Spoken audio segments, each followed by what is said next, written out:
मैं माया study centre में आप सब लोगों का स्वागत करती हूँ। आज की क्लास में हम पढ़ने वाले हैं क्लास 7 का थर्ड चैप्टर, जो क्या है वर्ग एवं वर्गमूल, उसकी एक्सरसाइज 3.2। 3.1 हमारी कंप्लीट हो चुकी है। अगर आपने वीडियो नहीं देखा है तो इसकी पिछली क्लास जरूर देखिए, आपको हेल्प मिलेगी। अब हम शुरू करेंगे 3.2। तो सबसे पहला क्वेश्चन हमें क्या बोल रहा है, देखिए निम्नलिखित संख्याओं के वर्गमूल में इकाई का अंक क्या हो सकता है। तो देखिए, मैंने आपको स्टार्टिंग में जब मैंने चैप्टर शुरू करा था, जब भी बताए थे कि कौन सा कब कब आता है। देखिए, अगर इसका लास्ट अंक 4 है तो इसका मतलब ये किससे आया होगा। एक तो 2 को 2 से गुणा करते जब 4 आता है, एक 8 को 8 से गुणा करते जब 64 आता है। इकाई का अंक उसमें भी 4 आता है ना। तो आपको इसलिए उसको पूरा करके देखने की जरूरत नहीं, हमें पता होना चाहिए यानी कि दो दो अंकों से ही आएंगे। एक तो 4 आया, इसका मतलब किसको किससे गुणा करने पे आया होगा। या तो 2 को 2 से करेंगे जब 4 आता है, या 8 को 8 से करते जब 64 आता है। 3 को 3 से करते जब 9 आता है, इकाई का अंक 4 नहीं है ना। 6 को 6 से करते जब 36 आता है, इकाई का अंक 6। इसका मतलब किससे आ रहा है, 2 और 8 से। जो जो आ रहा है वो लिखते जाओ।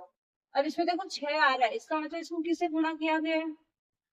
देखो 6 को 6 से गुणा करते हैं जब कितना आता है, 36। और किससे आता है वो भी देख लो। 2 को 2 से नहीं, 3 को 3 से भी नहीं, 4 को 4 से करते जब 16 आता है ना, 16 यानी इकाई का अंक 6 हो जाएगा। आपको क्या करना है, एक एक अंक को ऐसे देखना है। 16 है, जैसे 16 का इकाई अंक 6 ही है। ये 6 को 6 से करेंगे तो 36 आएगा। 36 का भी इकाई का अंक क्या है, 6। इसका मतलब इसके अंक कौन से हो जाएंगे, 4 और 6।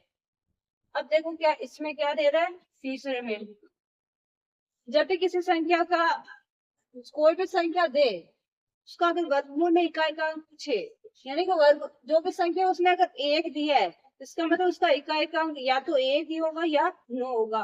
तो 1 को 1 से गुणा करेंगे जब 1 आता है इकाई का अंक, और या 9 को 9 से गुणा करते हैं, नम नम 81 यानी 1। तो 1 और 9। अब देखो लास्ट में 9 दिए है, तो 9 कब आता है, एक तो 3 को 3 से गुणा करते हैं जब आता है, एक 7 को 7 से गुणा करते हैं, 7 7 49। 49 यानी इकाई का अंक 9। तो इसमें क्या होता है, 3 और 7। इस प्रकार हम इकाई के अंक का पता लगाएंगे वर्गमूल के अंदर। वर्गमूल क्या होता है, उसके अंदर क्या उस किस संख्या को किससे गुणा किया गया है, दो संख्याओं का गुणा होता है वर्ग में। अब इसके अंदर हम क्या पता लगा लेते हैं कि इन दो संख्याओं को गुणा किया गया है। तो गुणा करेंगे तो अंतिम अंक तो वही रहेगा ना, चाहे वर्गमूल निकालेंगे तो अंतिम अंक में क्या आता है, लास्ट वाले डिजिट्स जो आते हैं वो अंतिम अंक का गुणा ही रहता है। इसमें क्या किया गया, या तो 4 को 4 से गुणा करने पे आया होगा, या इसमें 6 को 6 से गुणा करने पे ये 6 आया होगा। इस प्रकार अपन बता रहे हैं। ओके, अब बढ़ते हैं क्वेश्चन नंबर सेकंड में। क्वेश्चन नंबर सेकंड में हमें कहते हैं अनुमान लगाकर बताइए निम्नलिखित में कौन सी संख्या पूर्ण वर्ग संख्या नहीं है। मैंने आपको लिखवाया था, देखो पूर्ण वर्ग संख्या कोई भी संख्या पूर्ण वर्ग कब होती है, जब उसका अंतिम अंक 0 1 4 5 6 या 9 हो। तो इसके अंदर जिसके अंदर भी हमारे अंक नहीं है वो पूर्ण वर्ग संख्या नहीं होगी। इसमें देखो 0 1 4 5 6 या 9 में से है कौन सा, नहीं है। इसमें एक है, इसका मतलब ये पूर्ण वर्ग है। इसमें देखो 2 है, लेकिन अपन को क्या चाहिए, 0 1 4 5 6 या 9, ये भी नहीं है। इसमें 6, इसका मतलब पूर्ण वर्ग संख्या जो नहीं है ना वो बतानी है। तो कौन कौन सी नहीं है, एक तो 48 वाली नहीं है, और एक 102 नहीं है। ये दो संख्या पूर्ण वर्ग नहीं है। अब अपन को तीसरे क्वेश्चन में क्या करना है, अभाज्य गुणनफल विधि द्वारा वर्गमूल निकालने हैं। तो इस क्वेश्चन को अपन करेंगे ऊपर।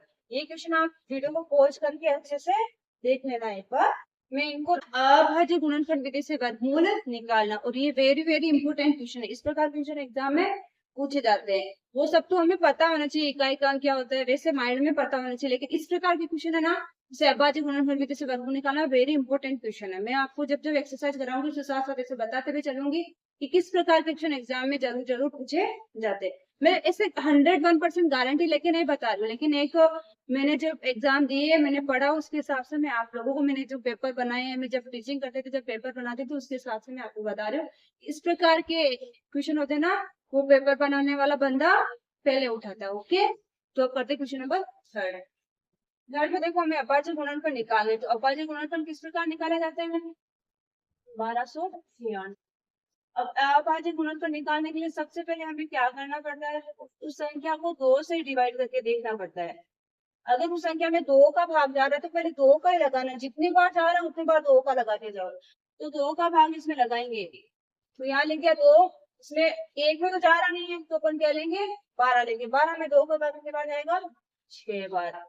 फिर आगे क्या है यार, पूरा हो गया, 0 बच गया। अब 9 वाला लेंगे, 2 का भाग 5 8 बस ज्यादा हो जाएगा, 4 बार कितना हो जाएगा 8 बचेगा। मुंह में से 8 निकालेंगे तो एक को या 5 में करेंगे तो ये बन जाएगा 16। 16 के अंदर 2 का भाग लगाएंगे तो 8।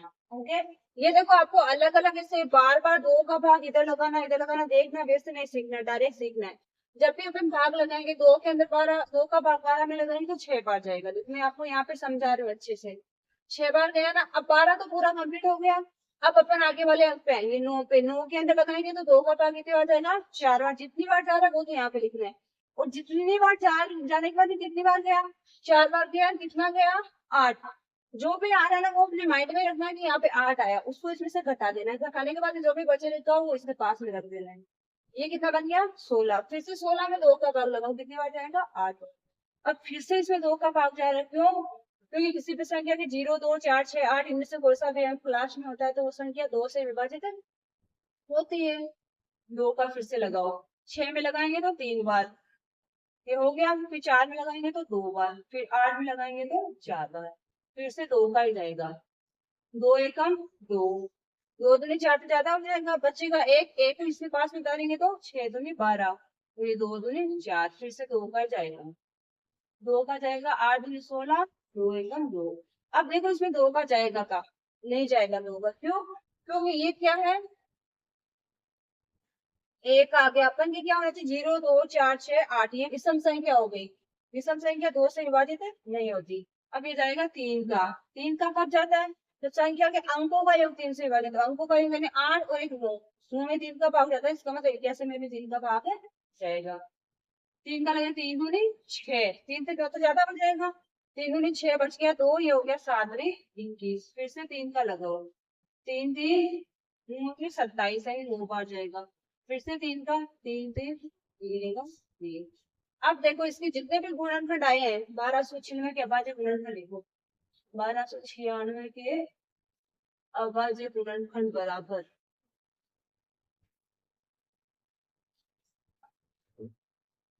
बराबर गुणनखंड लिखो, 1 2 3 4, 4 बार तो 2 है, 4 बार 3 है, 1 2 3 4, 1 2 3 4। इनमें से कितना लेना है, 2 2 ही लेना है, 2 2 के जोड़े बनाने हैं। इसमें से 2, इसमें से 2, इसमें से 2, इसमें से 2, लेकिन वर्गमूल निकालते तो जितने भी बार आ रहे हैं ना अभाज्य गुणनखंड, सबके 2 2 के पेयर बना लो। 2 गुना 2 गुना 3 गुना 3। अब सबको गुना कर दो, 3 3 9 18, 18 18 में 36। सबको समझ में करेंगे, सेकंड करेंगे तो अपन को ज्यादा समझ में आएगा। तो चलिए सेकंड देखते क्या है। सेकंड वाले में क्या है, 729 का निकालना है। अभाज्य गुणनखंड मैंने आपको बता दिया कैसे निकालना है। सबसे पहले उस संख्या को डिवाइड करना है, ऐसे डिवाइड करने के बाद तो वैसे डिवाइड कर करके नहीं दिखाना है इसको, अभाज्य गुणनखंड कैसे करते हैं वैसे निकालना है। सबसे पहले इसको देखे, 2 से तो नहीं होगा, 3 से देखते हैं। 9 2 11, 11 और 7 18, इसका मतलब 3 से डिवाइड हो जाएगी। 3 का भाग लगाए, 3 दूनी 6 बच गया एक, यहाँ पे करेंगे 6, 3 3 4 12 और 3 3 9। फिर से 3 से विभाजित होगी, 4 3 7 2 9, 3 से 8 3 24, 3 एकम 3। अब ये 3 से होगी क्योंकि अपन ने करा, ये देखो 81 के बाद में 3 3 से ही होती है। 27 3 9 बार, फिर 3 से 3 3 एकम 3। अब इससे अभाज्य गुणनखंड लिखो, 729 के अभाज्य गुणनखंड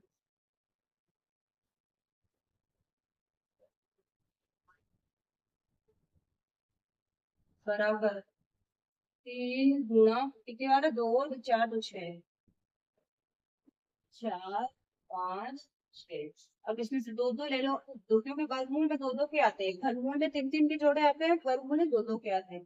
2 में से 1 लेना है 3, इन 2 में से 1 लेना है 3, इन 2 में से 1 लेना है 3, 3 3 9 9 9 3 27, यानी ये किसका वर्गमूल है, 27 का वर्ग।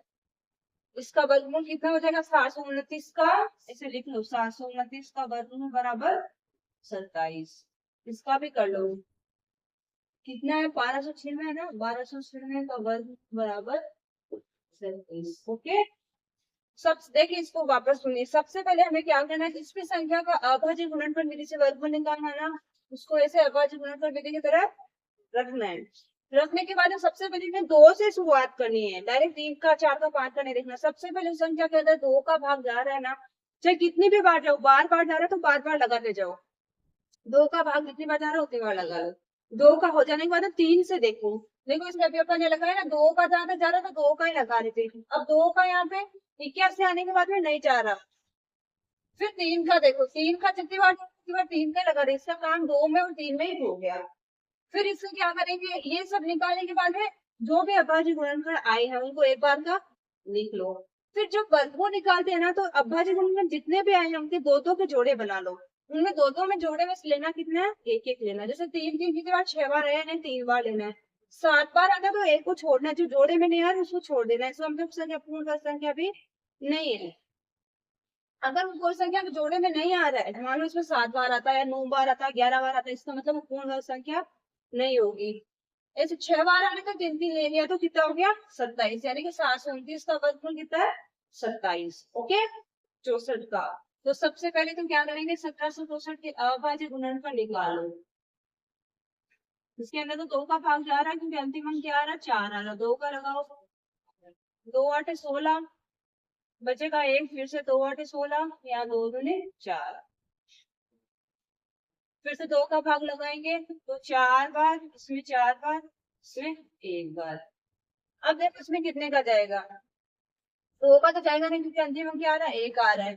3 का देखो, 3 का कब जाता है, जब उस संख्या के अंकों को जोड़ने पे, अंकों को जोड़ो, 4 4 8 और 1 9, 9 के अंदर 3 का भाग जा रहा है, इसका मतलब इसमें 3 का भाग जाएगा। 3 एकम 3, बच गया 1, कितना हो गया, 14। 14 के अंदर लगाएंगे 3 चौके 12, बच गया 2, 3 7 21। फिर से 3 का जाएगा, देख लेना क्यों जाएगा, 4 12, 3 चौके 12, और 2 बच गया, 3 9 27। अब जाएगा इसमें 7 का, क्योंकि 49 के अंदर केवल 7 का ही भाग जाता है। 7 7 पे 49, 7 एकम 7। ओके, इतना ही होगा, एक हो गया ना। अब 1764 के अभाज्य गुणनफल बराबर अभाज्य गुणनफल बराबर बराबर क्या हो जाएंगे, 2 गुना 2 गुना 3 गुना 3 गुना 7 गुना 7। दो पे जोड़े बने तो क्या आ जाएगा, 2 गुना 3 गुना 7। कितना हो गया, 7 3 21, 21 21 2 42, यानी कि कितना हो गया, 42। तो 1764 का वर्गमूल क्या आ गया, 42। ओके, क्लियर हो सभी को, समझ में आ रहा है, मजा आ रहा है क्वेश्चनों को करने में। चलिए अब क्वेश्चन नंबर 4, इसका ही 4 वाले में इधर निकाल रहे हैं, 3 9 6। सबसे पहले इसमें देखो 2 का तो नहीं जाएगा, 3 का देखो, 9 दूनी 18, 18 20 20 24 25 26 27 हो रहा है, इसमें 3 का जाएगा। 3 एकम 3, 3 3 9, 3 दूनी 6, 3 3 9। फिर से देखो कितने का जाएगा, 3 का ही जाएगा। फिर से 3 चौके 12, 1 13, यानी 1 बच गया, 3 चौके 12, 3 एकम 3, फिर से 3 का जाएगा, 3 एकम 3, 3 चौके 12, और कितना हो गया, 2 3 7 21। फिर से 3 का, 3 चौके 12, 3 9 27। अब 7 का जाएगा, 7 ये 7, फिर से 7। देखो अपाली गुणनफल अपन जैसे भाग लगाते हैं ना, वैसे इस संख्या के अंदर, इसमें पहले मैंने 3 का भाग लगाया तो ये आया, फिर मैंने इसमें फिर से 3 का लगाया, जा रहा तो 3 का ही लगाना है, फिर ये आया, फिर से 3 का जा रहा तो लगाया तो ये आया, फिर से 3 का ही जा रहा लगाने पे क्या आया, 49 आया। अब 49 के अंदर हमेशा पता होना चाहिए, 49 के अंदर 7 का ही भाग जाता है। ओके, या 49 का जाता है, तो 7 का लगाएंगे तो कितना हो जाएगा, 7 बार जाएगा, 7 में 7 का एक बार, तो गुणनफल के आ गए 39 6 69 के अभाज्य गुणनफल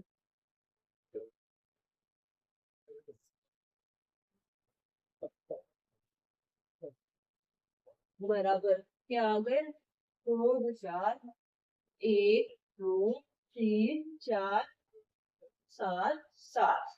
अब ले लो इनमें से, इसका इसका इसका, 3 गुना 3 गुना 7, सात तीन 21, 21 एकम 21, एक तो 42, एक तीन 63, तो ये कितना हो जाएगा 63, यानी कि इसका वर्गमूल क्या हो जाएगा 39, 69 का वर्गमूल बराबर 63। ओके, मजा आ रहा है सभी को, समझ में आ रहा है, अच्छे से क्लियर हो रहा है। सबसे पहले क्या करना है, उस संख्या के अभाज्य गुणनफल निकालने हैं। निकालने के बाद में एक बार गुणनखंडों को लिख लेना है, जो भी फैक्टर आए हैं उसके उनको लिख लेना है। फिर उनके अंदर दो दो के जोड़े बनाने हैं, उसमें से एक एक लेना है, फिर उनको गुना कर देना, वो उस संख्या का वर्गमूल हो जाएगा। अब बढ़ते हैं इसके, वही सबसे पहले तो इसके अभाज्य गुणनखंड कर देते हैं, 4, 3, 5, 6। अभाज्य गुणनखंड क्या होता है कि उसके अंदर केवल संख्या का भाग जाएगा। इसमें पहले तो 2 का जाएगा ना, 2 दूनी 4, तो एकदम 2 बच गया 1, 15 हो गया, 7 दूनी 14 बच गया 16 हो गया, 8 दूनी 16, फिर से 2 का जाएगा, 2 एकम 2। अब देखिए यहाँ पे कैसे आएगा, यहाँ पे मैं 1 लूँ, 1 में जाएगा नहीं, मैं 7 और लूंगी, 2 संख्या साथ में लूंगी तो भाग टूट जाएगा, 2 8 16, है ना, बच गया 1, 2 9 18। अब देखो इसमें कितना जाएगा, 3 का जाएगा, अब 2 का तो नहीं जाएगा, 3 3 9, और बच गया 1, 6 3 18, 3 3 9, फिर से 3 का, 3 एकम 3, 3 दूनी 6, 3 एकम 3, फिर से 3 का ही जाएगा, सॉरी 3 का नहीं जाएगा, 2 तो 4 ही हो रहे ना। अब इसमें 11 का ही जाएगा, क्योंकि 121 11 का वर्ग होता है, 11 का 11 बार, फिर 11 एकम 11। ये अपन को देखो वर्ग भी पता होने चाहिए, मैंने आपको बोला भी था, देखो 20 तक आप वर्ग याद करना सब संख्याओं के, तो अपन को ऐसे पता चल जाता है कि इसका वर्ग है, ठीक है ना। अब इसके अभाज्य गुणनखंड क्या है, 4 3 5 6 के अभाज्य गुणनखंड बराबर 2 गुना 2 गुना 3 गुना 3 गुना 11 गुना 11। इसमें से दो दो के जोड़े बना लेते हैं, 2 इंटू 3 इंटू 11, कितना हो जाएगा 11 3 33, 33 गुना 66, ठीक है ना। जैसे करोगे 3 दूनी 6, 11 6 66, एक ही है, तो इसका वर्गमूल क्या हो जाएगा 43, 56 का वर्ग बराबर 66। ओके, अब करते हैं इसका ही 6, जो कि हमारा क्या है लास्ट क्वेश्चन।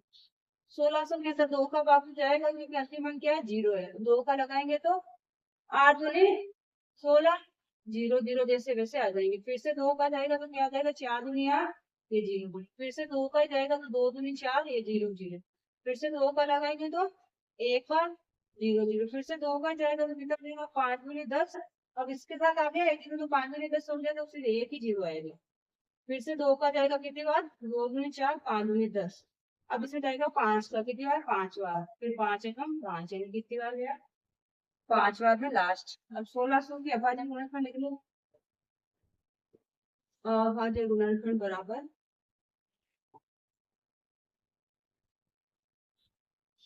बराबर 2 गुना 2 गुना 2 गुना 2 गुना 2, 2 2 4 6 बार है ना, 6 और 1 5 2 बार है, ठीक है। अब निकालो दो दो के जोड़े, 2 गुना 2 गुना 2 गुना 5, 5 दूनी 10, 10 दूनी 20, 20 दूनी 40, यानी कि किसका वर्गमूल, इसका 1600 का वर्गमूल कितना है 40, 1600 किसका वर्ग है 40। ओके, क्लियर हुआ सभी को। एक बार फिर से सुने जाते टाइम, सबसे पहले हमें क्या करना है उस संख्या के फैक्टर्स निकालने, यानी उस संख्या के अभाज्य गुणनखंड। अभी अभाज्य गुणनखंड क्या है, इसका मतलब इसके अंदर केवल इसका ही भाग जा रहा है या एक का जा रहा है, बाकी किसी भी संख्या का नहीं जा रहा है। जो भी अपन ने निकाला है ना गुणनखंड, अभाज्य का मतलब जो किसी से भी भाज्य नहीं किया और खुद से और एक से भाज्य, जो अपन निकालते हैं ना ये अभाज्य गुणनखंड इसलिए कहलाते हैं। अब इस ये निकाल लिया, उसके बाद हमें क्या करना है, उन गुणनखंडों में दो दो के जोड़े बनाने हैं, उनमें से एक एक गुणनखंड लेना है, एक एक लेके आपस में गुना कर दो सबको, करते ही वो संख्या का क्या आ जाएगा वर्गमूल। अब बढ़ते क्वेश्चन नंबर 4 के। 4 में हमें क्या करना है, हमें ये संख्याएं जो है ना ये पूर्ण वर्ग संख्याएं नहीं है, इसको पूर्ण वर्ग संख्या बनाना है। तो कैसे बनाएंगे, सबसे पहले इनकी अभाज्य गुणनखंड निकालेंगे। तो जिस भी संख्या का युग्म नहीं आएगा यानी जोड़ा नहीं बनेगा, मान लो कोई संख्या खाली 2 ही आ रही है, खाली 3 ही आ रही है, दो दो के जोड़े बनाने के बाद जो भी संख्या बचेगी ना वो संख्या युग्म में नहीं है, तो उसको पूर्ण संख्या बनाने के लिए उसका एक युग्म लेना पड़ेगा। जैसे 3 एक बार ही आ रहा है तो 3 गुणा 3 यानी संख्या को 3 से गुणा करने पे पूर्ण वर्ग बनेगी। अपन करेंगे तो आपको ज्यादा समझ में आएगा। तो सबसे पहले देखो 252 के अभाज्य गुणनफल कर लो। 2 का भाग लगाएंगे, 2 एकम 2, 2 दूनी 4, 6 दूनी 12। फिर से 2 का लगाओ, 6 दूनी 12, 3 दूनी 6। अब 3 का जाएगा, 3 दूनी 6, 3 एकम 3। फिर से 3 का जाएगा 7 बार। अब इसमें 7 का जाएगा। अब देखो अभाज्य गुणनफल क्या है? अभाज्य गुणनफल बराबर गुणनफल बराबर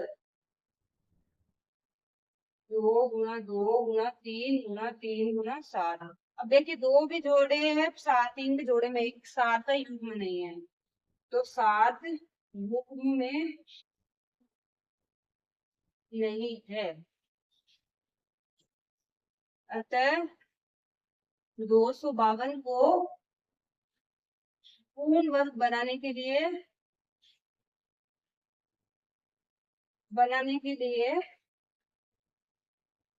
इसको 7 से क्या करेंगे? 7 से गुणा गुणा करेंगे।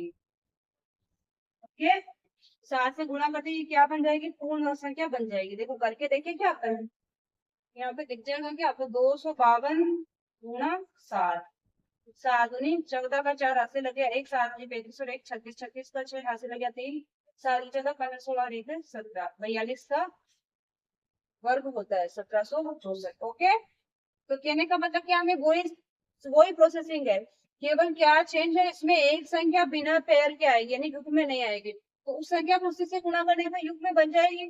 तो अपन को क्या करना है, हमारी संख्या को किससे गुणा करना पड़ेगा? जो युग्म में नहीं आ रही उससे गुणा करते हुए पूर्ण संख्या बन जाएगी। तो वही हमें सेकंड देगी, सेकंड में सेम ही प्रोसेसिंग है। 396। सबसे पहले 2 का भाग लगा दो, 2 एकम 2, बच गया 1, 9 दूनी 18, यहाँ पे 16, 8 दूनी 16। फिर से 2 का लगाएंगे, 9 दूनी 18, 9 दूनी 18। अब 3 का जाएगा, 3 3 9, 3 3 9। फिर से 3 का जाएगा, 3 एकम 3, 3 एकम 3। अब इसमें जाएगा 11 का। देखो अपन को दिख तो यहीं पे जाता है, क्योंकि किसका पेड़ नहीं है? 11 का नहीं है। तो सबसे पहले तो लिखो, यहाँ पे लिखूं क्या? तो आगे बढ़ेंगे। 396 के अभाज्य गुणनखंड बराबर खंड बराबर क्या जाएंगे? 2 गुणा 2 गुणा 3 गुणा 3 गुणा 11। अब क्या 11 युग्म में नहीं है, नहीं है। अतः 396 को पूर्ण वर्ग बनाने के लिए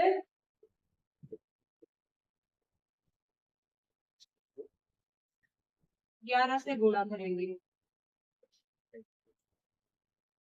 ओके, ये 11 ही हमारा आंसर हो जाएगा। हमें गुणा करके नहीं बताना है कितना आ रहा है गुणा करने पे, केवल हमें ये बताना है कि कौन सी संख्या से गुणा करना है। अब देखिए थर्ड क्वेश्चन, थर्ड यहाँ पे लिख लो, 1620 है ना, 1620। इसके भी अभाज्य गुणनफल निकाल। सबसे पहले 2 का चला जाएगा, 8 दूनी 16, 2 एकम 2, 0। फिर 2 का 4 दूनी 8, एक में जाएगा नहीं, 2 से क्या साथ में लेके तो 0, 5 दूनी 10। अब इसमें 5 और 9 है ना, 3 का चला जाएगा, 3 एकम 3, बच गया 1, 3 3 9, फिर से बच गया 1, 5 3 15। फिर से 3 का 4 दूनी 12, एक बच गया 5 3 15। फिर से 3 का जाएगा, 3 एकम 3, 5 3 15। फिर से 3 का जाएगा 5 बार, 5 5। देखो अभाज्य गुणनफल क्या आया है, इधर लिख लो, ठीक है ना। 1620 के अभाज्य गुणनफल बराबर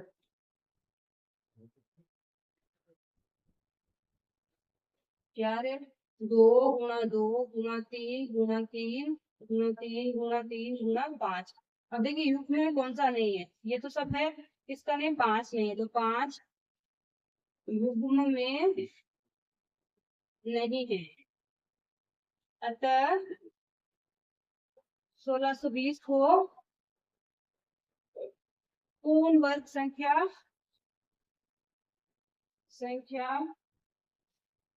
बनाने के लिए 5 से गुणा करेंगे। ओके, यहाँ पे हमारा क्वेश्चन नंबर 4 क्या होता है, कंप्लीट होता है। सबसे पहले हम लोग संख्या के अभाज्य गुणनखंड करते हैं। गुणनखंड करने के बाद में देखना है कि कौन सी संख्या युग्म में नहीं है। जो भी अंक युग्म में नहीं है उसको उसी से गुणा करने पे युग्म बन जाएगा।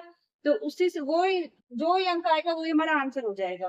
अब जैसे यहाँ 5 युग्म में नहीं है तो 5 को 5 से गुणा करते युग्म बन जाएगा। इसका मतलब इस संख्या को 5 से गुणा करते हुए पूर्ण वर्ग संख्या भी बन जाएगी। तो हमारा आंसर वो ही आ जाएगा। ओके, अब बढ़ते क्वेश्चन नंबर 4 की, सॉरी 5th की तरफ। 5th में हमें क्या करना है, सेम ऐसे निकालना है, केवल क्या करना पड़ेगा, यहाँ पे गुणा की जगह उसमें क्या करना पड़ता है, भाग देना पड़ता है। हम देखिए क्वेश्चन नंबर 5th में क्या करना, सेम उसके जैसा का जैसा क्वेश्चन, वही प्रोसेस है, केवल हमें क्या बताना है, वो आएगा वैसे ही, केवल जहाँ पे गुणा करने पे आ रहा था और इसमें क्या आएगा, भाग करने पे आ रहा है। देख, पहले वाला 1000, 1000 के बाद गुणनखंड कर दो। सबसे पहले 2 का भाग लगाएंगे तो 5 के बाद 0 0, फिर 2 का लगाएंगे तो 2 दूनी 4 बच गया 1, 5 दूनी 10 2 0, फिर से 2 का लगाएंगे तो 2 1 2, यहाँ पे 2 दूनी 4 बचेगा 1 हो जाएगा 10, 5 दूनी 10। अब इसमें क्या करेंगे, 5 तो 7 8, यानी 3 का जाएगा नहीं, 4 का जाएगा, 5 का जाएगा। इसमें 5 का कब जाता है, जब अंतिम में 0 5 होता है। 5 दूनी 10 बच गया 2, हो गया 25, 5 25, फिर से 5 का जाएगा तो ये 5 बार, ये 5 1 5। अब इसे गुणन का लिखो, 1000 बराबर 1 2 3 4, सॉरी 3 बार तो 2 2 है, 3 बार ही 5 5 है, 5 5 5। ये युग्म में है, ये युग्म में है, कहने का मतलब 2 और 5 युग्म में नहीं है। अब जो युग्म में नहीं है उनसे क्या करना पड़ेगा, भाग लगाना पड़ेगा, नहीं है। अतः 1000 को पूर्ण वर्ग बनाने के लिए इसमें 2 गुणा 5 यानी 10 का भाग, 10 का भाग लगा देंगे। 10 का भाग लगाते ही क्या बन जाएगी, 100 हो जाएगी संख्या। 100 पूर्ण वर्ग संख्या है, 100 किसका वर्ग होती है, 10 का। तो इसमें भी सेम वैसे ही क्या करना है, सबसे पहले अभाज्य गुणनफल निकालें, जिस जिसके दो दो के युग बने उनको तो साइड में रख देना। अब देखो इसमें दो संख्या है, इससे पहले तो अपन एक एक की संख्या, एक एक अंक क्या, इसमें दो अंक से जिसके युग नहीं है, दो का दो दो दो 3 बार, इसका मतलब एक युग में नहीं है, ये भी 3 बार, इसका मतलब 5 भी युग में नहीं है। अब किस कौन युग में नहीं, 2 और 5 युग में नहीं है, अतः 1000 को पूर्ण वर्ग संख्या बनाने के लिए इसमें 2 गुणा 5 यानी 10 का भाग लगाएंगे। सेकेंड वाला देखिए, 867, सबसे पहले इसमें किसका भाग जाएगा, 6 और 7, 8 और 6 14, 7 21 यानी 3 का चला जाएगा। 3 दूनी 6 बच गया 2, 8 24 बच गया 2 9 3 27, फिर से 3 का नहीं जाएगा, नहीं जाएगा, 3 का तो नहीं जाएगा, 9 फिर 27 6 18, 4 का भी नहीं जाएगा, 5 का 6 का 7 का जाएगा क्या, नहीं जाएगा, 8 का 9 का 9 दूनी 18 9 27 नहीं जाएगा, 10 का 11 का भी नहीं जाएगा, 13 का देखिए तो 1 2 26 बचेगा 2 नहीं जाएगा, 17 का देखिए 17 एकम 17, 17 तो 24 ज्यादा 17 18 19 20 11, 17 7 119, 17 का जाएगा, 17 का 17 एकम 17 17 7 119, फिर से 17 का एक बार, यानी कि इसके युग में क्या बन गए, 867 की आबादी गुणनखंड क्या है, 3 गुणा 17 गुणा 17, तो 3 ये दो तो युग में है, 3 युग्म में नहीं है, अतः 867 को पूर्ण वर्ग संख्या बनाने के लिए किसका भाग लगा देंगे, 3 का ही, बनाने के लिए इसमें 3 का भाग लगा देंगे। ओके, क्या करना है, हमें सबसे पहले जोड़े निकाले, युग में नहीं है उसका ही भाग लगा देना, ठीक है। अब थर्ड वाला देखिए क्योंकि इसका लास्ट क्वेश्चन है। सबसे पहले 3 का देखो, 2 का तो नहीं जाएगा क्योंकि लास्ट का 5 है। 7 5 12, 12 और 3 15, 15 और 4 19 नहीं जाएगा, तो मतलब 5 नहीं जाएगा। 5 का नहीं तो 8 करने 40, 3 बच गया, 5 7 35, 2 बच गया, 5 5 25। फिर देखो 3 का ज्यादा है, सॉरी 3 का नहीं 5 का है, क्योंकि 3 का स्टार्टिंग में नहीं किया तो अब नहीं जाएगा। 5 का लगाएंगे तो 5 एक 5 बच गया, 3 5 से 35, 2 बच गया, 5 का 25, फिर से 5 का जाएगा, 5 भी 15, 2 बच गया, 5 5 25, फिर से 5 का 5 से 35, ये 7 एकदम 7, यानी यहाँ पे दिख रहा है अपन कोन युग में नहीं है 7, तो 4 3 7 5 बराबर 5 गुना 5 गुना 5 गुना 5 गुना 7, दोनों के जोड़े तो ये नहीं है, 7 युग्म में नहीं है, अतः 4 3 7 5 को पूर्ण वर्ग बनाने के लिए इसमें किसका भाग लगा देंगे, 7 का, 7 का भाग लगा देंगे। ओके, क्लियर हुआ सभी को? आई होप आपको ये क्वेश्चन बहुत अच्छे से समझ में आ रहा है, क्योंकि मैं कोई भी कसर नहीं छोड़ रही हूँ। सबसे पहले अपन को क्या करना है, उस संख्या के अभाज्य गुणनफल निकालने के बाद में हमें देखना है कि उसके जोड़े कौन कौन से, कौन सा नहीं बन रहा है। जो जोड़ा नहीं है तो उसका जोड़ा नहीं है, तो इसका मतलब उसको जोड़ा लाना पड़ेगा। तो हमें बताना है कि 7 का जोड़ा नहीं, तो इसका मतलब इसको 7 से भाग लगा देंगे। 7 से भाग लगाते वो संख्या क्या बन जाएगी, पूर्ण वर्ग संख्या बन जाएगी। क्वेश्चन नंबर 6, जो कि क्या वेरी इंपॉर्टेंट क्वेश्चन है। इस प्रकार के क्वेश्चन भी एग्जाम में अच्छे तरीके से पूछे जाते हैं, तो इसको ध्यान से समझना, करना कुछ नहीं है, हमें क्या करना है, थोड़ा सा इसको अच्छे से समझना है। बाकी प्रोसेसिंग वही है, मेथड वही है, जो अपन ने सीखा है ना वही काम करना। ओके, सबसे पहले देखो क्वेश्चन में क्या दे रहा है, एक वर्गाकार बाग में गुलाब के पौधे लगाए जाने हैं ना। प्रत्येक पंक्ति में पौधों की संख्या उतनी है जितनी की पंक्तियों की संख्या है, यानी जितनी पंक्तियां उतने उसमें पौधे लगाने हैं, इधर से दोनों से बराबर है। यदि बाग में 2400 पौधे लगे तो उसमें पंक्तियों की संख्या ज्ञात कीजिए, यानी कि जितने इधर लगे ना उतने, जितनी पंक्तियां ना उतने उसमें पौधे लगने हैं। इसका मतलब क्या है, मानो पंक्तियां 24 है, उसमें 24 ही पौधे लगेंगे, इसका मतलब क्या, किसी भी संख्या का वर्ग करना है। मैं बोलूँ कि 52 पंक्ति है, उसमें 52 ही पौधे लगेंगे, इसका मतलब 52 को 52 से गुणा किया, इसका मतलब इस संख्या का वर्ग किया गया है।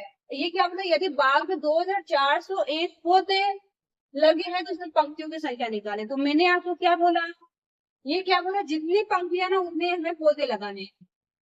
अब ये क्या हमें पौधों की संख्या दे रहा है, जिसमें पौधे कितने 2401, तो पंक्तियां कितनी हो सकती है, ये अपन को निकालना। कैसे निकालेंगे, इस संख्या को क्या निकालना पड़ेगा, वर्ग मूल। क्यों, क्योंकि पंक्तियां और पौधे दोनों क्या है, बराबर। इसमें क्या देंगे, पौधे कितने लगे 2401 लगे हैं, तो पंक्तियां कैसे निकालेंगे देख लो, 2401 का वर्गमूल निकाल लो। इसमें किसका भाग जाएगा, 2 4 2 4 1 7, यानी कि 2 3 का भी नहीं, 4 का भी नहीं, 5 का भी नहीं, 6 का भी नहीं, 7 का देंगे।